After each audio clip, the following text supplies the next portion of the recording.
egasimisiz? Bu videoni ko'rishga majbursiz.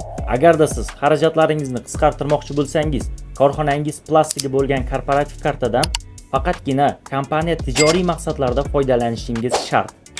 Korporativ kartadan shaxsiy maqsadda foydalanish, ya'ni shaxsiy mashinangizga benzin olish yoki bo'lmasa turli xil kafe va restoranlarda ovqatlanish mutlaqo mumkin emas.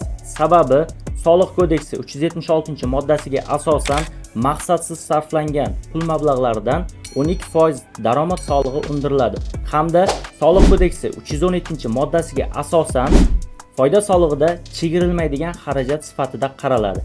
Vaholanki tekshiruv paytida umumiy summada 12% daromad solig'i, 15% foyda solig'i, 20% jarima, jami 47% bosh og'rig'ini orttirishni istamasangiz, ushbu kartadan tijoriy maqsadlarda foydalaning va hali ham ushbu kartadan o'z manfaatlari yo'lida foydalanib yurgan tanishlaringizga bu videoni yuborib qo'ying.